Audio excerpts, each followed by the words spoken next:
Bé, benvinguts una vegada més a una nova conferència que queda integrada dins del cicle de conferències sobre crisi energètica i canvi climàtic organitzades per Ecologistes en Acció, Ecologistes del Sénia, amb la col·laboració de l'Ajuntament de Benicarló, del col·lectiu Alambor, del Digital La Calamanda i de les plataformes antifracking de les comarques de Castelló i No Altí.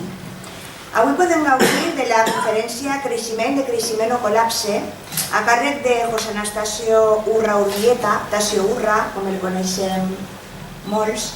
Ell compta amb una destacada trajectòria i un molt ampli currículum que ens veiem obligats a resumir donada la seva gran extensió. Ell ja va intervenir en l'anterior cicle organitzat per Ecologistes en Acció en una ponència que va tindre lloc a Vinaròs. Des de l'organització es pretenia que la ciutat de Benicarló pogués gaudir també de la conferència d'Urra, que és professor titulat d'Universitat del Departament de Direcció d'Empreses, Joan José Renau Piqueras, de la Facultat d'Economia de la Universitat de València. Tot i que és un gran expert en xarxes empresarials i que ha elaborat remarcables tesis entorn a projectes d'investigació i desenvolupament tecnològic i en I+D, a nivell estatal, i és membre de l'Associació Científica d'Economia i Direcció d'Empreses i membre de la Iberoamerican Academy of Management. Urra ens visita com a gran entès en investigacions sobre crisi energètica. Cal recordar que és l'autor del llibre Les mentides de la crisi, una anècdota del ciberespai, que signa com Joaquim Zabal i que també ha publicat el seu màster en consultoria estratègica. El llibre d'Urra, de Tasio. No me sentiu? No, sí. El llibre de Tasio, ara després us comentarà ell que es pot trobar a... No torno a començar, no? Ja està bé, ho heu sentit més o menys, no? El llibre ara ell us explicarà perquè el podeu trobar a internet i ell us donarà l'adreça on podeu anar a buscar-lo. Urra ha publicat una gran quantitat d'articles especialitzats i està guardonat amb l'accèssit al segon Premi Sanchis Alcover, participant de manera habitual en congressos tant estatals com internacionals, repartits entre els Estats Units d'Amèrica i Llatinoamèrica. D'altra banda, cal destacar la vinculació personal i familiar que manté Urra en la ciutat de Benicarló i jo com va viure durant una llarga temporada durant la seva més joventut, que continua sent jove, però era més jove, direm. Tots vostès, senyor Tasio Urra, i molt benvingut, Tasio, i és un plaer poder tenir-te aquí entre nosaltres. Moltes gràcies. Moltes gràcies, Alicia, i moltes gràcies a tots per vindre, i a totes. I també moltes gràcies als organitzadors d'aquest cicle de conferències per invitar-me i per donar-me l'oportunitat de vindre a parlar una mica amb tots i totes.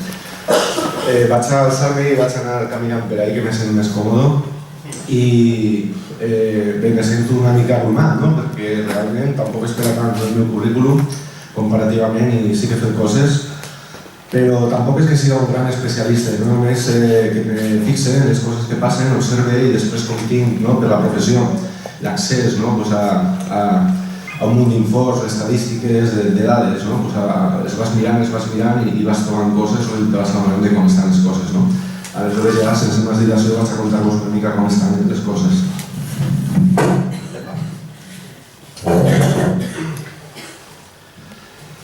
Bien, pues no sé si se me oye bien desde atrás.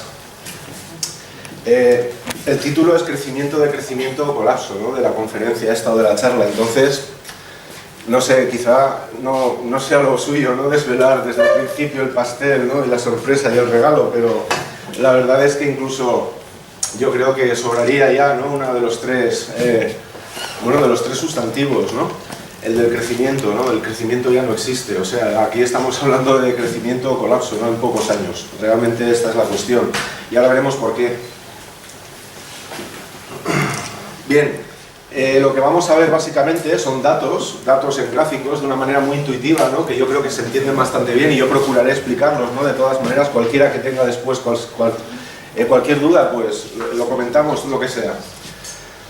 Primeramente me gustaría ubicar un poco, ¿no?, el proceso de globalización, porque en todos los sitios se habla de ese proceso de globalización y realmente no llegamos a darnos cuenta de lo que supone el proceso de globalización, ¿no?, y de dónde estamos exactamente en ese proceso y sobre todo de dónde viene ese proceso de globalización. A partir de ahí, si comprendemos, ¿no?, desde una postura relativista, no antropocéntrica, desde el punto de vista solamente de nosotros mismos, ¿no?, del ser humano, de dónde venimos, pues entenderemos también muy rápidamente, ¿no?, con unos cuantos datos dónde estamos, ¿no? Y ahí presentaré un poco unos datos que a modo de diagnóstico de la situación actual y de las tendencias que nos plantean por delante. Finalmente, a esa situación en la que nos encontramos tampoco hemos llegado por casualidad, ¿no? Hemos llegado por una serie de hechos, y uno de los hechos más pronunciados que nos ha llevado a la situación actual en la que estamos, aunque todavía no la notemos realmente intuitivamente, pero ya empezamos a notar cosas, y ahora veréis, es nuestro sistema socioeconómico, ¿no?, este capitalismo, ¿no?, que ese capitalismo que ha pasado desde el mercantilismo, ¿no?, hace 2 siglos y medio, después al capitalismo industrial y finalmente a este capitalismo financiarizando la economía mundial, ¿no?, e incluso que algunos autores ya califican de necrocapitalismo, ¿no?, un capitalismo asesino, ¿eh? Finalmente emitiré mis conclusiones, ¿verdad? Y luego pues charlamos. ¿Qué es la globalización, no? La globalización básicamente es que a Cristóbal Colón en 1492 le costó 6 meses casi llegar a la Española, que es Cuba, a la República Dominicana, y hoy nosotros nos subimos en un avión y 8 horas después estamos en la República Dominicana, ¿no? Claro, nuestro cuerpo, nosotros no nos damos cuenta, pero nuestro cuerpo sí que lo nota. No tiene tiempo de adaptarse a todos esos cambios horarios, a todos esos cambios de usos, y padecemos lo que se llama el jet lag, ¿no?, el décalage, ¿no?, en francés. Entonces, claro, no nos damos cuenta de que esto es la globalización, y la globalización realmente, si nos fijamos en este gráfico, lo que pone de manifiesto este gráfico es que nosotros, que estamos por aquí, todavía ni siquiera somos nosotros como nos vemos hoy, ¿no? Tenemos ahí al hombre de Cromañón o al hombre de Neandertal, ¿no? Pues es simplemente en tiempo geológico, es una insignificancia, ¿no? Si comparamos, por ejemplo, y seguiría siendo una insignificancia, ¿no?, los dinosaurios que estuvieron en la Tierra 115 millones de años, pues nosotros, como tales, como nos vemos hoy, básicamente tenemos 30.000 años de historia, ¿no? No de historia escrita, reconocida, ¿no?, socialmente, históricamente, sino de nuestra historia. Antes de eso, 500.000 años atrás, medio millón de años, ni siquiera, o sea, éramos el Homo sapiens, ¿no?, éramos el hombre de Cromañón o cosas parecidas, ¿no?, y desde ahí hemos llegado hasta aquí. Pero vaya, que han pasado bastantes cosas antes, ¿no?, en los 4.500 millones de años que tiene nuestro planeta, ¿eh? En fin, si nos fijamos en esta diapositiva, básicamente en esta siguiente lo que hacemos es extraer ese trocito chiquitito de ahí, el último trocito en el que nosotros tenemos presencia en el planeta, y lo tenemos aquí, ¿no? Y lo tenemos aquí en una gráfica, en una curva que pone de manifiesto la relación que hay entre el crecimiento de la población humana en línea roja a partir de los años hasta el momento presente, y cómo hemos crecido. Si os fijáis, lo que pone de manifiesto este crecimiento es una curva exponencial, es decir, en un momento dado se disparó el crecimiento de la población, se disparó a partir del descubrimiento de la agricultura, ¿no?, y porque precisamente entramos en un periodo interglacial que permitió una estabilidad climática y permitió que descubriéramos la agricultura. A partir de ahí, pues esto ocurrió hace prácticamente 9, 10, 12.000 años, ¿de acuerdo? Hace poquito, hace nada. Y a partir de ahí lo que pasa es que, bueno, ya los romanos y los griegos conocían el uso de los combustibles fósiles y del carbón, porque tenían máquinas de tortura que utilizaban con carbón y con brea, pero básicamente el uso industrial, ¿no?, de los combustibles fósiles, primeramente el carbón, posteriormente el petróleo, son tan importantes que incluso calificamos el primer descubrimiento de la aplicación industrial del carbón como la primera revolución industrial, ¿no?, y la segunda la del descubrimiento o la aplicación industrial del petróleo. A partir de ahí se descubre el petróleo, básicamente, el carbón, 1750. Entonces ya viene un crecimiento exponencial, pero a partir de ahí es que la cosa se dispara, ¿no? Hay gente que piensa, bueno, es que claro, somos demasiados. A ver, demasiados empezamos a ser y además en algunos sitios, porque claro, ciudades con 24 o 30 millones de habitantes, incluso algunas ya, son bastante insufribles, ¿no? Pero realmente, con las estadísticas de Naciones Unidas en la mano, no debería haber problemas con la producción que puede ofrecer todavía el planeta para alimentar incluso a 14.000 millones, ¿no?, de personas, ¿eh? Claro, con otro reparto, lógicamente, ¿eh? También tenemos un premio Nobel de Economía, un economista indio, Amartya Sen, que además dirige el panel de Naciones Unidas para el Desarrollo en Naciones Unidas, y este hombre recibió el Nobel que no es un Nobel, el Nobel de Economía no existe, ¿no? Es el premio del Banco de Suecia en Economía en honor de Alfred Nobel, ¿no? Que lo simultanean con la entrega de los Nobeles oficiales de la Fundación Nobel, y bueno, de alguna manera uno se plantea si lo hacen, ¿no? Para colarlo también como Nobel y darle a la economía una importancia científica que realmente desde un punto de vista crítico no ha alcanzado todavía, ¿no? Pero en fin, más allá de estas anécdotas, al final de la corrida lo que tenemos es un montón de crecimiento de la población mundial, y un montón de crecimiento de la población mundial no por casualidad, porque no ha crecido en todos estos años previos, en todos estos miles de años. Pues no ha crecido porque no se daban las condiciones para que creciéramos, simple y llanamente. Lo que está pasando ahora es que las condiciones están cambiando, las condiciones que nos han ofrecido todo ese crecimiento y todas esas posibilidades están cambiando muy rápidamente, y están cambiando fundamentalmente gracias o a pesar de nuestra influencia. Aquí os traigo una imagen sacada de internet que simplemente hay, cuando explico cosas a los alumnos en las aulas de la Universidad de Valencia y en otras, pues esto de la globalización no terminan de verlo, ¿no? Entonces piensan que el entorno que nos envuelve es algo que nos afecta y que tiene efectos sobre nosotros, pero no terminan de entender la idea de que nosotros también tenemos efectos sobre el entorno a partir de las decisiones y acciones que llevamos a cabo, lógicamente. Entonces yo creo que esta foto es inapelable, ¿no? Primeramente es un artificio, lógicamente, porque no hay posibilidad de que el sol ilumine, de que el sol no ilumine ninguna parte de la superficie terrestre simultáneamente, es un montaje. Pero más allá del montaje, esta sería la situación no hipotética, que sí que es real en cuanto más allá del montaje a las zonas iluminadas del planeta. Si esto no es modificar el entorno, pues que alguien me explique, ¿no?, qué es modificar el entorno. En fin. ¿Dónde estamos, no? En todo este proceso de globalización, ahora en Benicarló, ¿no? Pero realmente a nivel histórico, ¿dónde estamos, no? Lo que tenemos que ver es que si el clima, ¿no?, y si la energía han posibilitado el progreso y el desarrollo humano, pues tenemos que ver esos factores como factores motores y preguntarnos cómo tenemos hoy la energía y cómo tenemos el clima, entre otras cosas. Una tercera pata de este trípode, bueno, serían 4 patas. Una tercera sería el tema de los ecosistemas, porque no nos damos cuenta también de que los sistemas finalmente son los que sustentan, ¿no?, todas las demás actividades sociales, económicas que podemos y que podremos desarrollar. Si no hay ecosistemas no hay nada.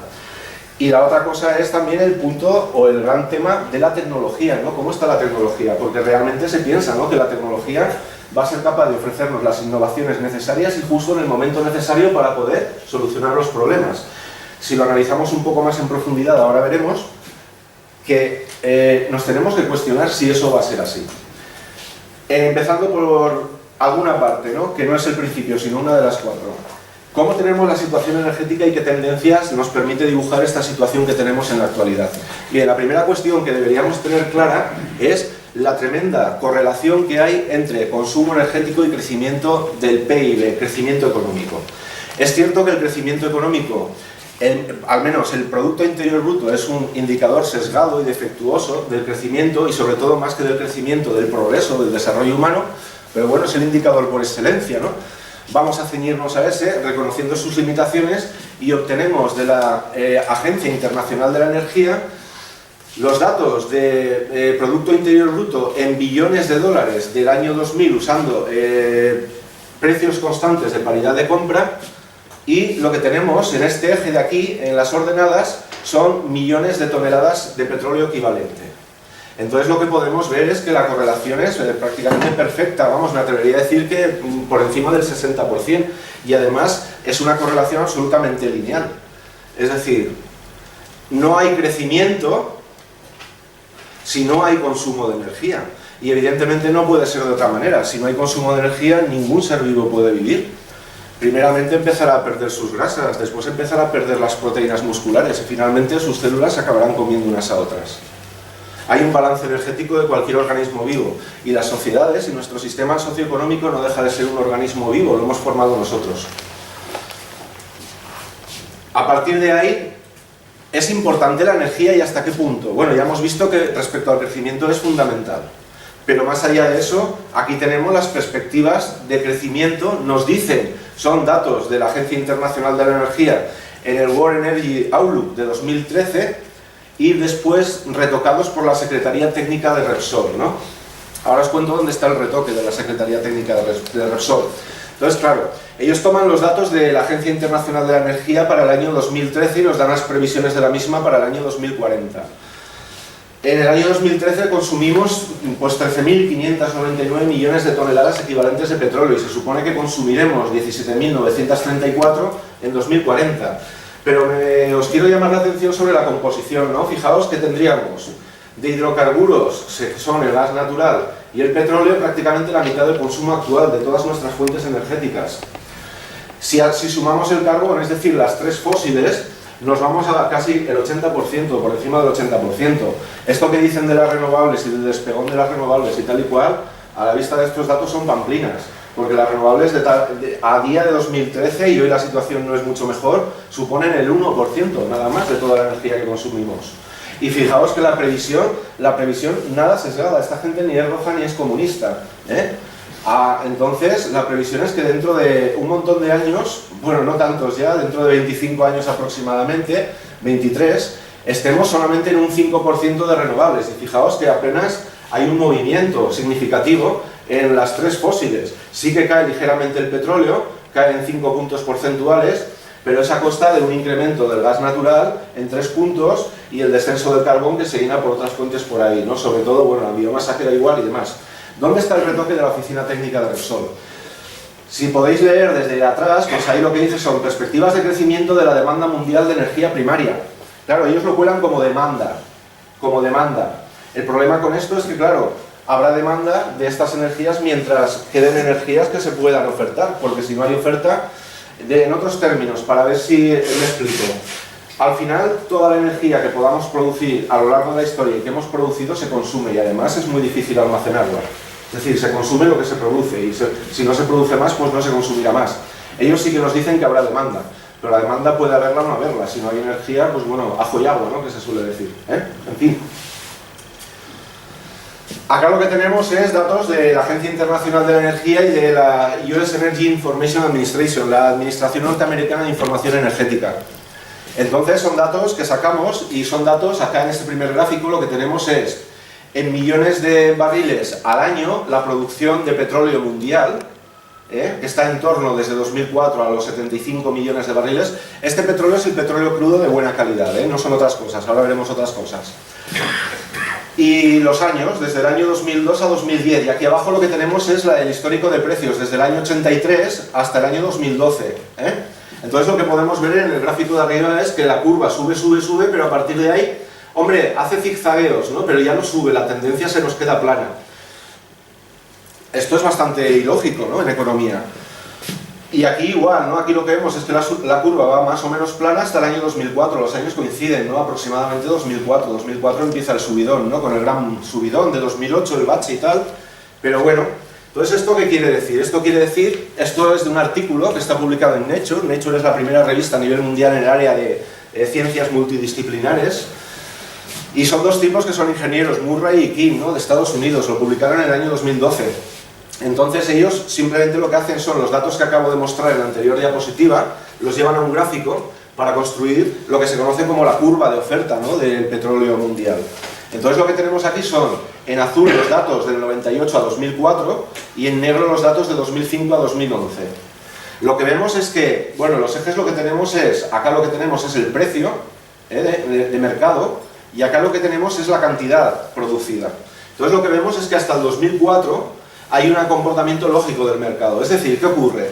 Ocurre que a medida que va aumentando el precio lo tenemos acá, va aumentando el precio, lógicamente lo que ocurre es que la oferta incrementa la producción. E incrementa la producción desde prácticamente los 66 millones de barriles hasta prácticamente pues, los 72, 74 millones de barriles. Y ahí se queda. Esto es lógico, ¿no? Pues hay más demanda, pues podemos producir más, pues incrementamos la producción, lógicamente. Ahora bien, en 2004 ocurre, o debe de haber ocurrido algo, porque ya no es la misma lógica. Es decir, aquí lo que está ocurriendo es que, de alguna manera, los incrementos de demanda no se traducen en incrementos de producción, sino que se traducen en incrementos de precio. Es decir, parece como que no hubiese más capacidad para producir más. Es lo que se conoce en economía como una curva de oferta inelástica. Una curva de oferta inelástica en este tramo. Es decir, que me da igual lo que quieras, yo solamente puedo vender esto y no puedo vender más, no tengo más para vender. Lo que hago es que si queréis más, subo el precio. Bien, esto es un gráfico que está tal cual, no hay ninguna ni media manipulación, está sacado tal cual del informe del el Observatorio Energético Mundial de 2012 de la Agencia Internacional de la Energía. Entonces, la Agencia Internacional de la Energía en 2012, antes de 2012, en 2010, ya había reconocido la Agencia Internacional de la Energía, con la boca pequeña, claro, que el pico mundial del petróleo crudo, es decir, el cenit del momento, a partir del cual la tasa de producción no se puede incrementar y solo disminuye. Se produjo en 2006, según esta agencia. Esta es una de las dos agencias más importantes que hay en el mundo, la otra es la americana.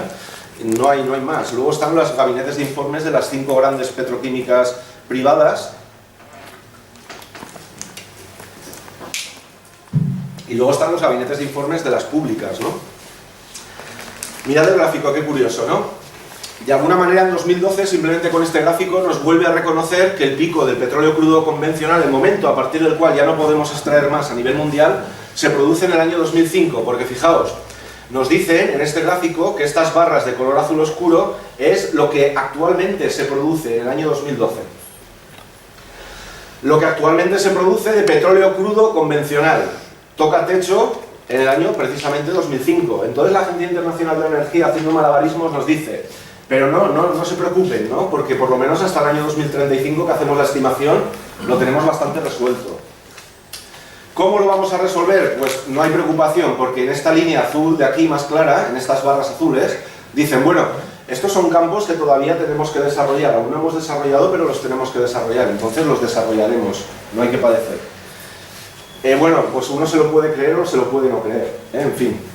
Es más difícil de creer y de tragar esta otra línea azul de aquí arriba, porque estos son campos que todavía no hemos encontrado. Entonces uno dice, bueno, si no los hemos encontrado todavía y ya los necesitamos, ¿por qué razón que no los hemos encontrado todavía los vamos a encontrar dentro de 10 o de 15 años, ¿no?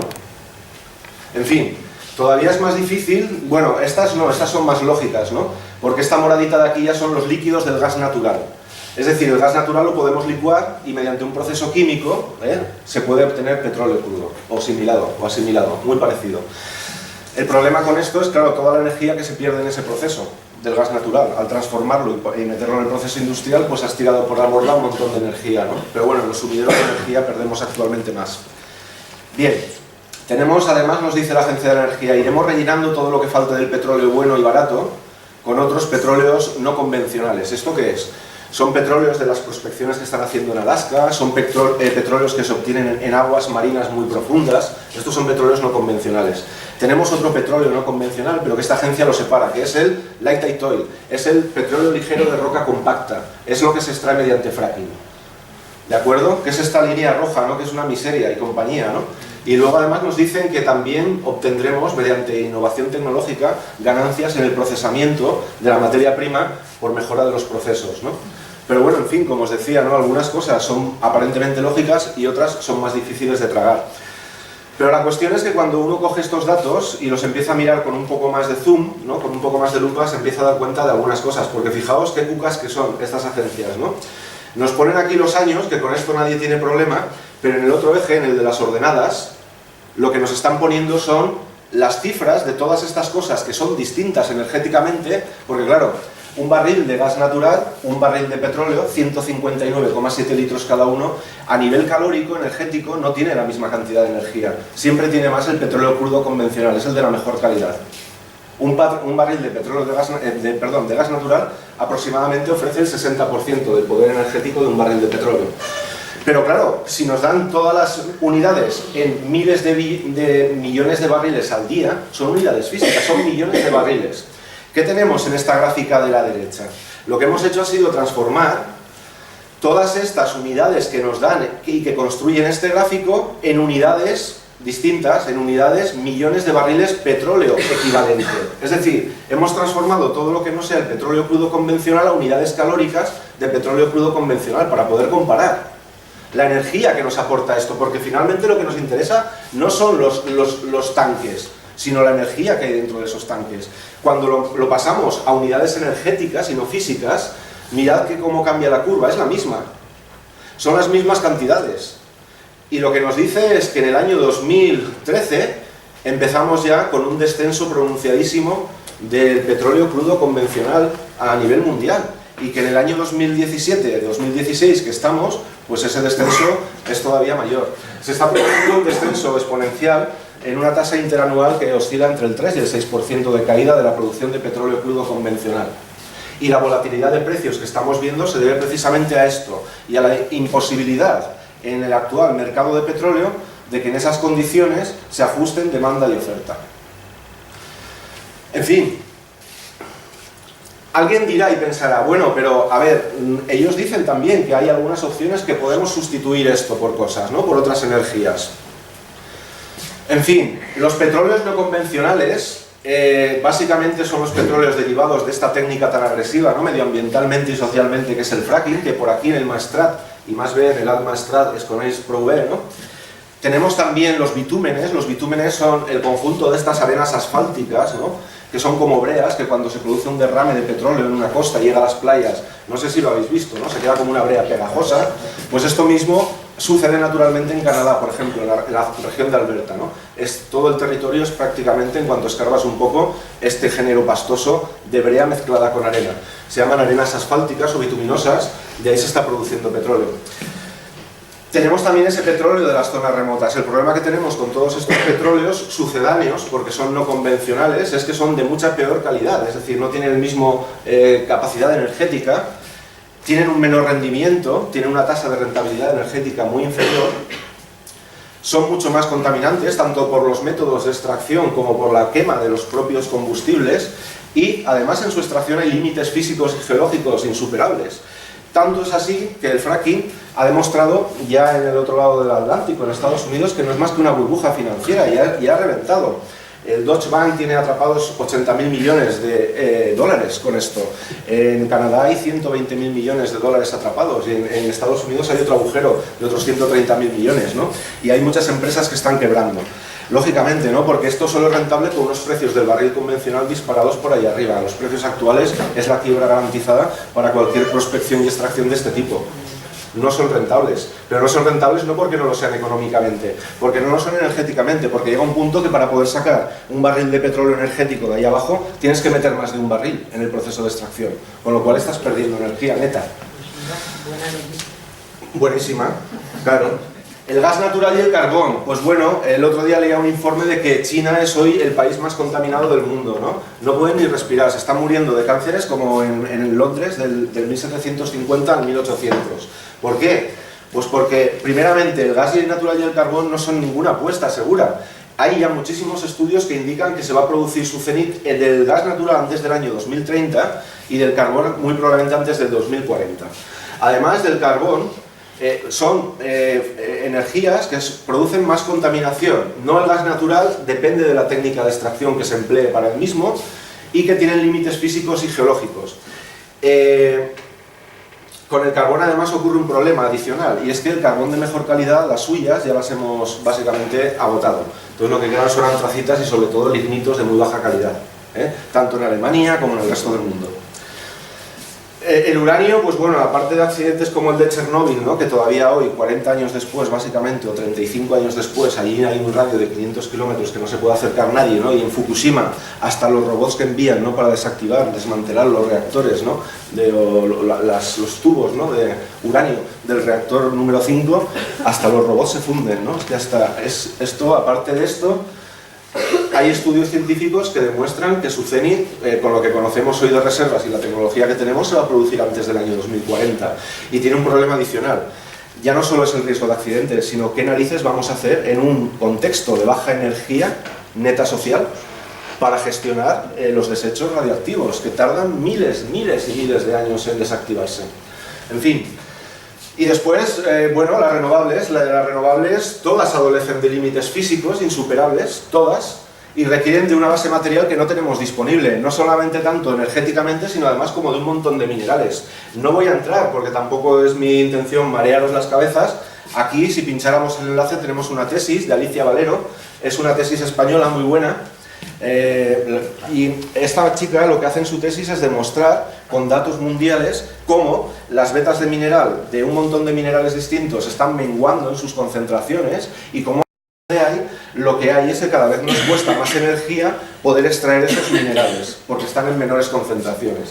Entonces, aparte de toda esa base material mineral que necesitaríamos para montar infraestructura renovable, tenemos el problema también de que esta infraestructura renovable, hoy por hoy no hay ninguna base industrial previa para poder montarla o diseñarla que no sea alguna que esté asentada en energías fósiles. Con lo cual tendríamos que aprovechar la base fósil para construir esa supuesta red renovable, ¿no? En este sentido de las renovables parece ser que las eólicas y las fotovoltaicas y las solares de concentración térmica son las que mejor potencial tienen porque tienen la tasa de rentabilidad energética más alta, pero están muy limitadas físicamente. Solamente os voy a dar un dato. Se han hecho estudios serios de energía eólica a nivel mundial en los que se han estimado la cantidad de teravatios energéticos que se podrían obtener haciendo despliegues bien estudiados, lógicamente, a nivel físico e ingenieril, en todo el mundo de lo que son pues, centrales eólicas, ¿de acuerdo? Bien, los resultados de esto actualmente, para que los pongáis en comparación, en el mundo estamos consumiendo 17 teravatios energéticos, 17 teravatios. Un tera es 10 a la 9, perdón, 10 a la 12. Entonces, lo máximo que podríamos obtener con energías renovables y con un despliegue que no sabemos muy bien con qué minerales hacerlo, porque pondría en jaque ya, por ejemplo, las posibilidades de neodimio para cualquier otro uso industrial, entre otras, y de cobre también, acabaríamos casi con todas las reservas que tenemos de cobre. Solamente obtendríamos, se podrían generar aproximadamente unos 3 teravatios y útiles después, una vez la energía que se usa no superaría 1,7 teravatios de 17, o sea, no son sustitutivos tampoco, ni lo van a ser. Hasta ahí la energía, ¿no? Yo creo que solo con esto ya, pues cada uno puede ir sacando sus conclusiones, ¿no? Pero por si fueras poco, ¿no? Y no queremos chocolate 2 tazas, ¿no? Y luego la tercera y finalmente la cuarta. En fin, yo os prometo que no he venido para haceros padecer, ¿no? Pero estas cosas se tienen que contar y se tienen que saber. Aquí tenemos la situación climática, ¿no? Aquí tenemos a Ferran, que es un experto, lleva el blog, ¿no? Usted no se lo cree, lleva muchos años alertando de la situación climática y yo he leído mucho en su blog y he aprendido mucho, ¿no? Aquí yo lo que os traigo es, pues un gráfico de 2007 del panel intergubernamental del cambio climático. En este gráfico, sencillamente, lo que nos dice esta gente, el panel, no es una gente que está ahí sentada y que está... Un panel intergubernamental como este está formado por científicos que están trabajando, digamos, a su rollo, ¿no? A su bola por todo el mundo. Y están haciendo investigación de qué está pasando con esto.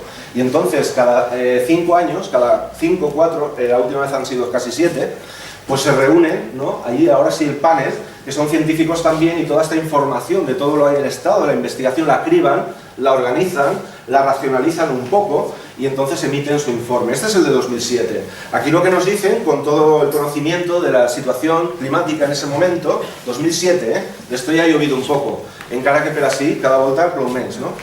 En fin, lo que nos dicen aquí tenemos los escenarios de emisiones de gases de efecto invernadero.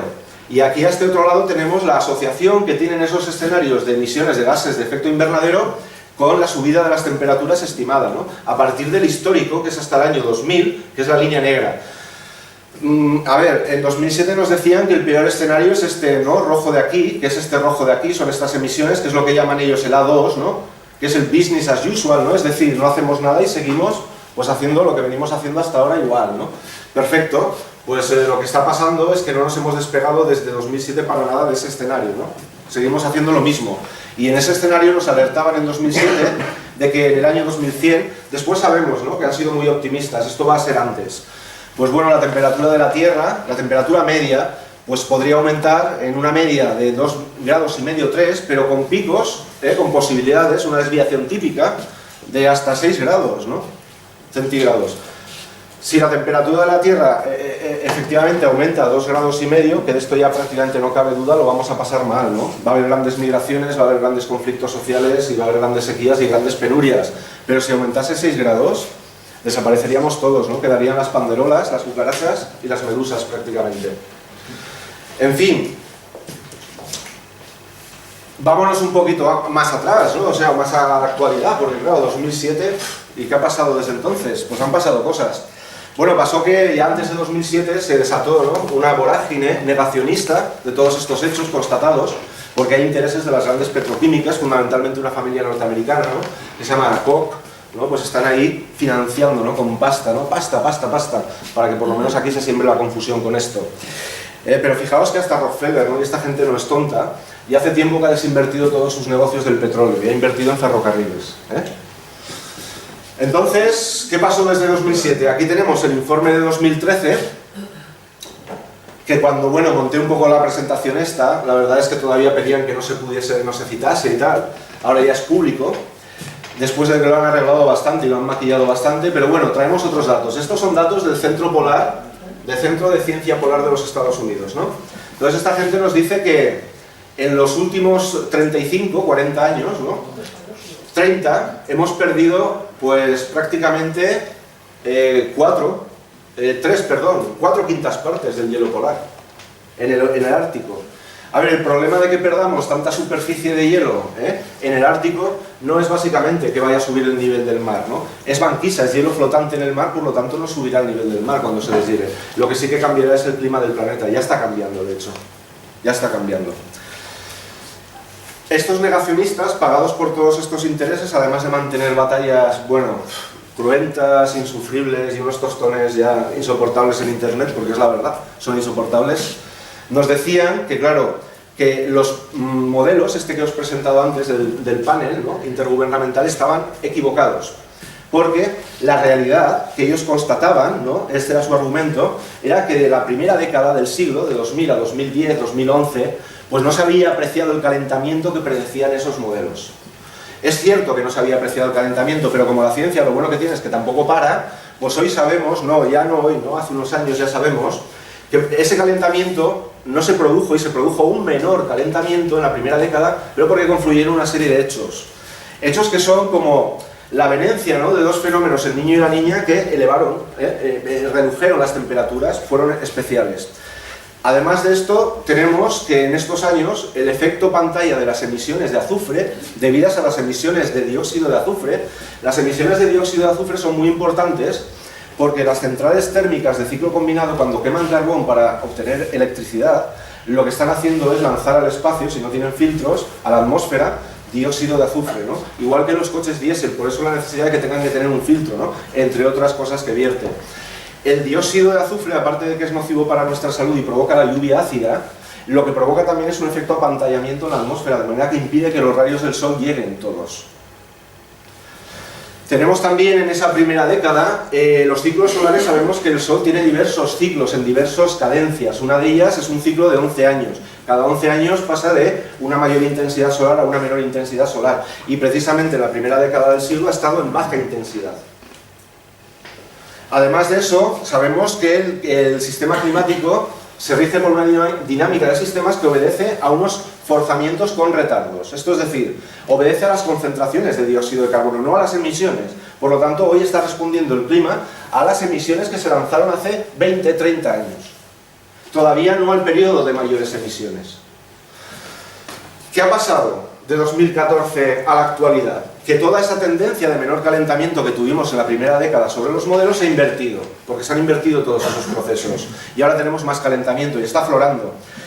Hemos pasado a un fenómeno del niño y la niña que están haciendo subir las temperaturas. Además de eso, el efecto pantalla se está reduciendo porque se están reduciendo las emisiones, porque en China han empezado a montar filtros en sus centrales de ciclo combinado, y además de eso pasamos en el año 2012 a un ciclo solar de mayor intensidad, y además de eso pues los retardos en el forzamiento poco a poco se irán manifestando. Lo que vamos a tener de aquí a 2020-2025 va a ser bastante calor y sobre todo un clima cada vez, unos fenómenos meteorológicos más bien cada vez más erráticos. Y además de eso, a mayor plazo, esta gente nos dice en 2013 lo que se puede leer ahí. Yo os lo voy a leer literalmente porque es que tampoco hace falta explicar nada, ¿no? Nos dice que el calentamiento es inequívoco, que es antropogénico con el 95% de significación estadística. En 2007 era el 90% solo. No obstante, a ver, hay que entender que la ciencia jamás va a hablar con el 100% de certeza. y un 95% de significatividad estadística en términos científicos es básicamente la certeza absoluta. O sea, las investigaciones, para que lo pongáis en perspectiva, que se hacen en economía, estamos trabajando por un 45, un 55 de significatividad estadística. Yo querría un 95% para mis investigaciones. En fin, se están produciendo cambios observados sin precedentes desde hace milenios. O sea, que lo provocamos nosotros, no nosotros, o sea, cuando estamos aquí escuchando la conversación, ¿no? La charla, sino nosotros, pues con nuestro sistema socioeconómico y como nos lo hemos montado, ¿no? Nos dicen también que de 1983 a 2012 se produjo el periodo de 30 años más cálidos de los últimos 1400 años. Nos alertan de que el 90% del calentamiento total que ya tenemos en el planeta está todavía en los océanos. Los océanos son los mayores receptores de calor del planeta. Y todo el calor que tenemos se está almacenando en los océanos y cada vez están más calientes. Esto es muy peligroso. Sabemos que en las 5 extinciones masivas previas que se han producido en el planeta siempre ha habido un precedente de que los corales han muerto. Cuando el mar empieza a atrapar tanto calor, cambia su composición química y el coral no puede formar sus caparazones y por lo tanto al final se descalcifican y se mueren. Y esto lo que produce es que si no hay coral se rompe toda la cadena trófica y comienzan los procesos de extinción masiva, porque los corales son los bosques del mar. En fin, nos dicen que vamos a ver reducirse el volumen de hielo continental. Nos dicen también que vamos a ver reducirse la superficie del hielo marino, que el ritmo de aumento del nivel del mar se va a incrementar y también la acidificación de los océanos.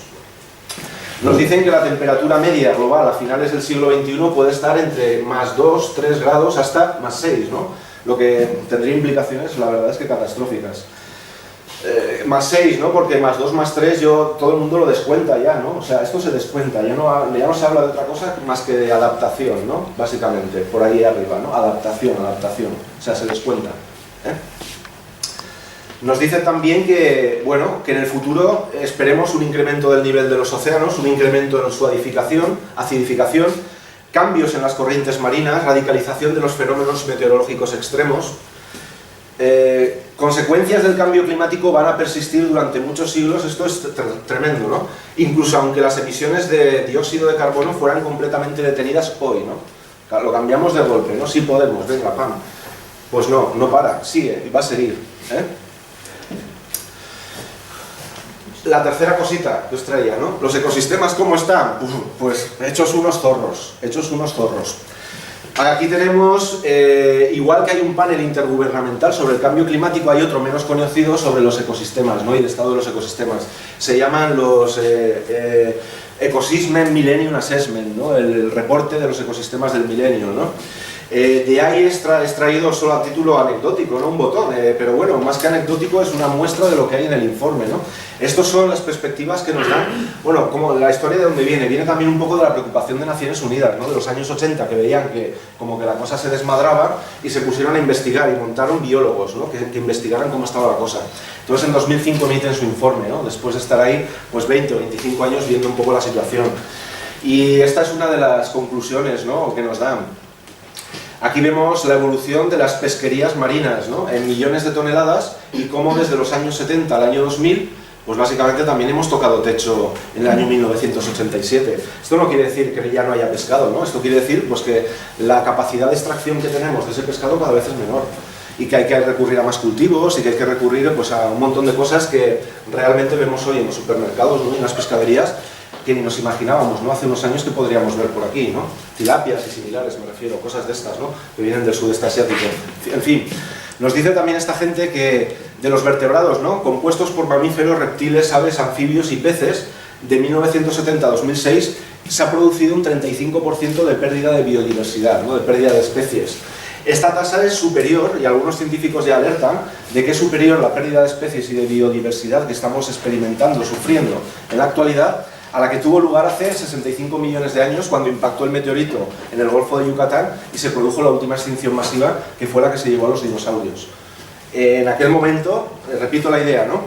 La tasa de pérdida de especies era menor que la que estamos teniendo en estos momentos.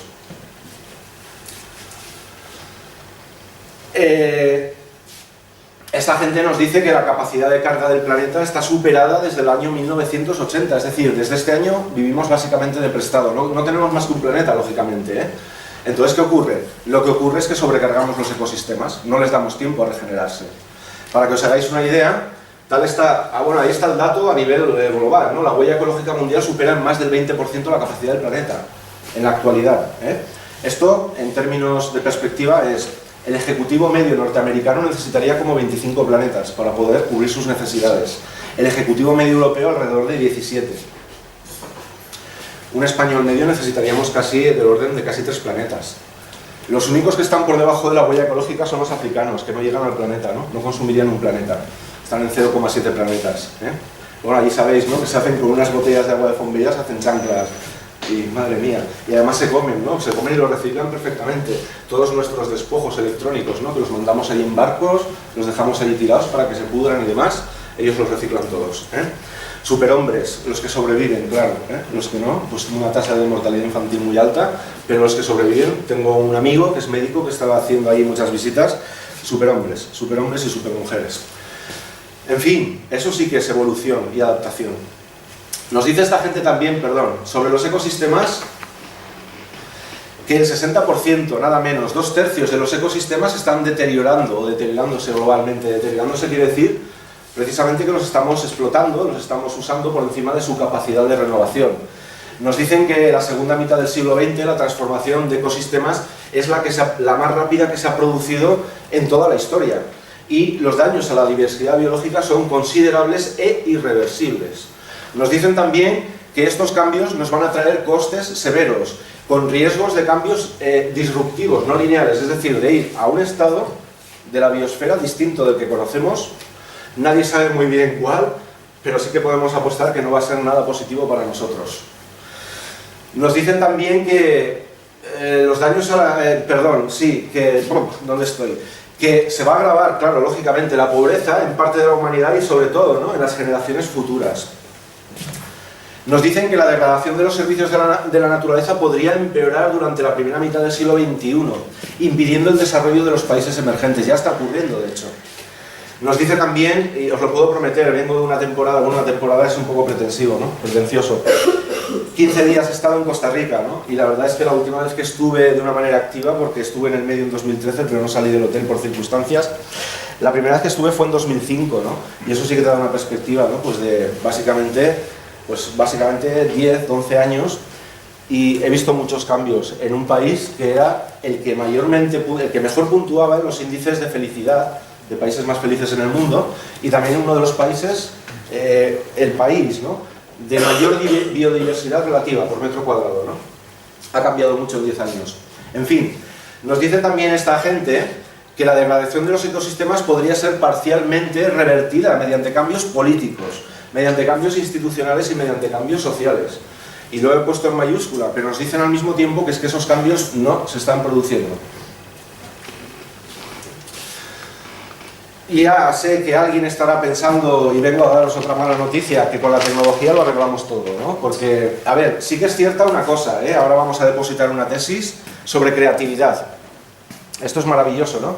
Esta sí es la verdad de las cosas. La creatividad es infinita, no tiene límites, es el ser humano, para lo mejor y para lo peor. Pero, amigos, pasar de la creatividad a la innovación requiere de una base material. No es tan sencillo.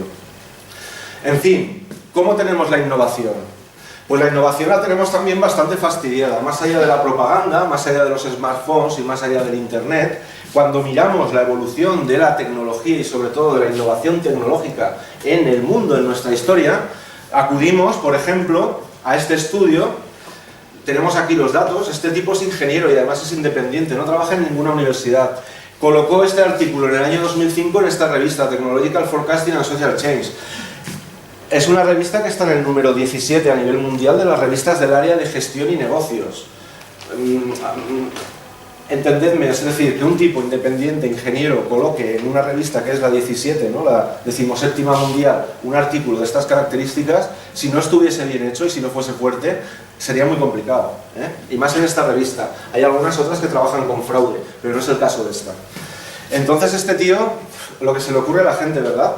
se coge un libro y unos libracos que hay por ahí donde están escritas y recogidos todos los grandes inventos de la humanidad, desde, flipando, el año 1455, antes del descubrimiento de América, hasta la actualidad, año 2015. Bueno, ahí corta, en el año 2005 que publicó, veis que ya después no hay datos. Y entonces el tipo dice, bueno, y todas estas innovaciones realmente en una tasa de eventos de innovación por año y por cada 100 millones de personas en el mundo, ¿cuántos eventos de innovación son? Y hace la correlación y lo lleva a este gráfico. Y entonces luego lo ajusta. Los datos son los que veis, traca, traca, traca, y este es el ajuste que hace.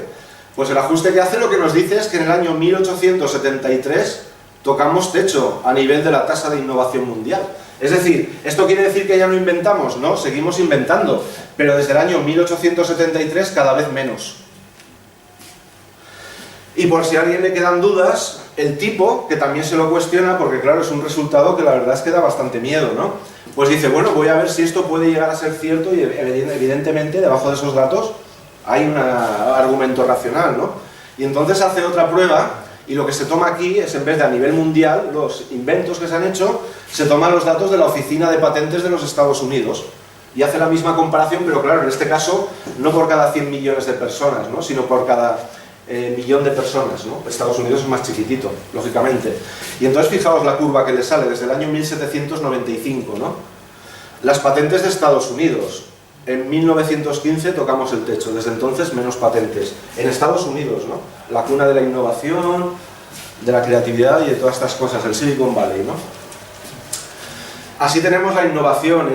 Esto no es anecdótico. Este artículo de este tipo, desde el año 2005, ha tratado de ser refutado en múltiples ocasiones. Nadie lo ha conseguido, No han podido dar un argumento que contradiga sus datos, sus hechos y esa constatación. ¿Por qué hemos llegado a esta situación? ¿No? Que la verdad es que ya nos ofrece muy pocas salidas, ¿no? Y nos deja muy pocas salidas. Nos deja muy pocas salidas salvo que cambiemos el sistema por el que nos relacionamos y por el que vivimos y por el que entendemos el mundo, ¿no? Tenemos que cambiar el paradigma, pero primero lo tenemos que cambiar en nuestras cabezas. ¿Por qué? Porque el sistema socioeconómico que tenemos y hemos utilizado hasta ahora introduce una lógica muy perversa. A ver, podría ser un debate y podría ser más o menos cuestionable si ha servido y ha funcionado hasta la actualidad. Pues bueno, con sus luces y sus sombras. El hecho es que hoy en día la desigualdad es mayor que nunca antes en la historia del mundo, de la humanidad. Nunca antes había habido tanta desigualdad. Que en la Edad Media, que tal y que cual, sí, pero en la Edad Media, en la diferencia que había entre el que tenía todo, que era el señor del castillo, y el que no tenía nada, que estaba ahí tirado en el barro, era menor de la diferencia que hay hoy entre la lista Forbes 500 y los que están ahí en África. Y además de esto, pues bueno, hemos perdido cosas por el camino. Entonces, quizá, hay otros planteamientos, ahora los iremos viendo, pero ¿qué es lo que ha hecho este sistema? Este sistema lo que ha hecho ha sido cerrarse a la biosfera y representa el sistema económico con esta lógica que tenemos en esta diapositiva, que no sé si alcanzaréis a ver, pero os voy a tratar de leer y explicar. Este sería nuestro sistema económico que reconoce los mercados de bienes y servicios y los mercados de factores de producción. Y en el mercado tenemos unos agentes, ¿no? Las familias, economías domésticas y las empresas. Y podríamos introducir los gobiernos, ¿no? Pues perfecto, no pasa nada, se pueden introducir, no cambiaría mucho. El hecho es que entre esos agentes económicos y mediante esos mercados se van produciendo una serie de flujos y al final es como estamos aquí, básicamente. El problema está en que este esquema económico y este paradigma económico lo que hace es que mete en este cajón del medio todas las externalidades que son todos esos procesos y todas esas cosas que pasan al margen de la planificación del sistema. Es decir, cuando una empresa planifica su estrategia y dice que quiero extraer o prospectar petróleo en la Antártida, no considera que va a producirse un derrame. Sí que hace una previsión de seguros por si se produce un derrame, pero siempre los derrames acaban comiéndose las pólizas de seguro, son mayores, ¿no? Es decir, y esto, pues esto se siente mucho, ¿no? Es que son gajes del oficio, nosotros no sabemos nada, hemos hecho la cosa lo mejor posible, son externalidades. ¿Esto qué quiere decir? Pues que se lo coman los indígenas que viven allí, los que tienen que cazar allí o pescar allí, que ya no van a poder pescar ni cazar, y ajo y agua, es como funciona el sistema, ¿no? ¿Por qué? porque tenemos pasta y muchos accionistas, somos muy grandes. Hay estudios, ¿no?, que ponen de manifiesto que hoy el mundo, el 70% de la riqueza, está en manos de, directa o indirectamente, ¿no?, de 300 de las principales multinacionales que hay en el mundo, ¿no? Estas utopías, ¿no?, o más que utopías, distopías, ¿no?, de mundos de estos gobernados por una gran entidad privada y tal y cual, no están tan lejos de la realidad. No es una todavía, pero son 300, aproximadamente. En fin, esto es un problema porque vivimos hoy en el mundo, y no digo que todo el mundo que vive en el mundo, pero mucha gente que vive en el mundo vive todavía con la idea de un mundo océano, ¿no? La idea decimonónica, ¿no?, anterior todavía. Aquella idea de que, bueno, pues va mal la cosa aquí, ¿no?, pues tenemos por allá que no sabemos lo que hay, descubriremos. Hoy en día no existe este tipo de mundo océano, ¿no?, con cosas por descubrir. Todas las islas están descubiertas, todas las islas están habitadas, y las que no lo están simplemente es porque carecen de agua potable. No tiene más vuelta de hoja, no hay prácticamente nada. Quedan cosas por descubrir en los grandes océanos, ¿no?, pero tampoco podemos confiar en que lo que encontremos allá, si es que podemos llegar algún día, vaya a solucionarnos todos los problemas, ¿no? En fin, este sistema socioeconómico también plantea un paradigma absolutamente cerrado, porque aquí parece como si esto estuviese ahí colgado de la nada, ¿no? Curioso. Un sistema sobre todo centrado en el beneficio, ¿no? Yo trabajo con bastantes empresarios y demás, y en diversas parcelas y en diversos grupos, y la verdad es que muchos de ellos están preocupados por el beneficio, pero a un extremo de que ya no es lo del año que viene, es más bien el beneficio del trimestre, ¿no? Y es esta lógica endemoniada, ¿no?, de al final, bueno, muy estresados y todo, como están las cosas ahora, pero en fin, no dejan de pensar en lo mismo de siempre, ¿no? En fin, un sistema basado en el crecimiento, pero además, como anticipaba antes, ¿no?, basado en el crecimiento medido con el PIB que es absolutamente sesgado, y sobre todo es sesgado porque en todos los cálculos econométricos que se hacen de la producción mundial se introduce una función de PIB en función del capital y del trabajo, ¿no? Es como si los recursos, ¿no?, o la energía no existiesen. Cuando se han hecho los estudios introduciendo la energía, bueno, claro, cuando intentan ajustar la producción mundial en función de los inputs de capital y trabajo, pues resulta que la función que debería explicar la producción no llega a explicar el 60% de la producción mundial, ni el 40%. Cuando se introduce la energía en esa función, la función se ajusta perfectamente y explica el 99% del crecimiento mundial. Y resulta que la elasticidad del PIB frente a la energía es de un 60%, que es prácticamente, si os acordáis, la pendiente de la curva que vinculaba crecimiento y energía en una de las primeras gráficas de tendencias energéticas que hemos visto. Un sistema que no reconoce más que externalidades como algo ajeno al sistema. No, cabría preguntarse, tampoco quiero extenderme adicionalmente, ni mucho más, porque ya llevo aquí casi una hora. ¿Cómo pasa el tiempo? En fin, son externalidades, temas como estos que tenemos aquí entre paréntesis y que paso a comentaros. Se vende ahora, ¿no?, la idea del modelo de negocio de la responsabilidad social corporativa, la responsabilidad social empresarial, ¿no? Precisamente este curso, en uno de los grupos que llevo en la Universidad de Valencia, estábamos estudiando el caso, ¿no?, haciendo una práctica de clase, y estábamos estudiando la memoria de sostenibilidad de Shell, ¿no?, de Shell, es la tercera petrolera mundial, ¿no? Y entonces cuando uno se coge la memoria de sostenibilidad de Shell, alucina, ¿no?, porque le falta ponerse las condecoraciones. Luego cuando lo contrasta con la realidad se da cuenta de que Shell, por ejemplo, en Nigeria está en los medios y está en los tribunales imputada por haber dado órdenes y haber financiado asesinatos de sindicalistas, ¿no? Ha dejado el delta del Níger hecho unos zorros de petróleo, y además hace una cosa que, bueno, pues calificadlo a vosotros mismos, ¿no? Se llama, lo llaman fuego venenoso. Es lo siguiente, ¿no? Cuando tienes un pozo de petróleo, aquello normalmente funciona por presión. Se pincha, se bajan las tuberías, la propia presión, ¡boom!, hace que suba. No está en una bolsa como las de Mercadona. Cuando se hablan de las bolsas de petróleo son más como esponjas, más o menos porosas, rocas más o menos porosas. De manera que cuando pinchas, toda esa presión, ¡boom!, empieza a subir para arriba, ¿ok? Normalmente van asociadas a yacimientos de gas natural. Claro, el problema del gas natural es transportarlo, porque el gas, para transportarlo hay que refrigerarlo, hay que transportarlo en estado líquido.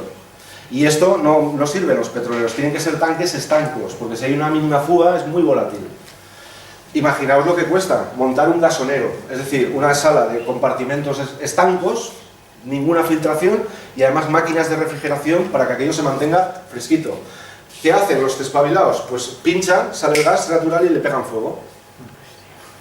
A nosotros nos da igual, pero a la gente que vive allá lo llaman fuego venenoso porque te quema desde las córneas de los ojos hasta los fetos que lleves en la barriga.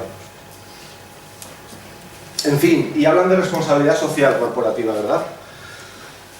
¿Qué podríamos decir de Nike, ¿no? Cuando se descubrió la esclavitud infantil, ¿no? en Asia, ¿no? Para fabricar sus zapatillas? Según datos de Naciones Unidas, hoy en el mundo hay más esclavos que hace 2 siglos cuando se erradicó,